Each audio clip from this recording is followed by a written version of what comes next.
Hello guys, আজকে আপনাদের জন্য নিয়ে হাজির হয়ে গেলাম OnePlus Nord N30 SE 5G একটি মোবাইল। আমি এটা আনবক্সিং করে আপনাদেরকে দেখাবো এখন যে মোবাইলটা আসলে এর সাথে কী কী আছে। এর সাথে আছে একটি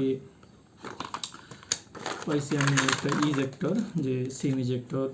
তারপর আপনার 33 ওয়াট সুপারবুক চার্জার, যা সীমিত সময়েই ফুল চার্জ হয়ে যায় 100%, একটি USB কেবল, এবং এটা অসাধারণ একটি চমৎকার কালার। মোবাইলটাতে রয়েছে 50+2 মেগাপিক্সেল ক্যামেরা এবং ফ্রন্ট ক্যামেরা আছে 8 মেগাপিক্সেল, যা আসলে অসাধারণ একটি, এই যে ক্যামেরাটা আসলে চমৎকার। এই প্রাইজের মধ্যে আসলে এর চাইতে ভালো ক্যামেরা আশা করা যায় না, তো আপনারা চাইলে নিতে পারেন মোবাইলটা। এটাতে রয়েছে 5000 আম্পিয়ার মেগা ব্যাটারি এবং রিফ্রেশ 60 হার্জ, যা ডিসপ্লে অনায়াসে ইউজ করা যায়, স্মুথলি ব্যবহার করা যায়। এছাড়া রয়েছে চিপসেট ডেমনস্ট্রি 6020।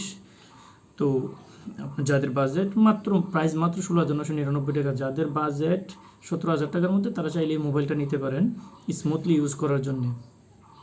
তবে আমি একটা জিনিস যেটা দেখলাম, ওইটা হলো ভিডিও এডিটিংয়ের জন্য মোবাইলটা আমার কাছে মনে হচ্ছে এত একটা না ভিডিও এডিটিংয়ের জন্য। তবে ক্যামেরার জন্য কিন্তু অসাধারণ। আপনি চাইলে নর্মাল ভিডিও এডিট করতে পারবেন, তবে ভালো, আপনি যদি ব্লগার হতে চান বা ব্লগ করতে চান, তাহলে এটা দিয়ে এডিট করাটা এত একটা পারফেক্ট বা রিজনেবল হবে না। আপনি চাইলে ক্যামেরা আবার ইউজ করতে পারবেন, খুব ভালো। সব কিছু মিলিয়ে মনে হচ্ছে যে এই বাজেটের মধ্যে সেরা একটা মোবাইল, স্মুথ একটা মোবাইল আপনি চাইলে নিতে পারেন OnePlus Nord N30 SE 5G।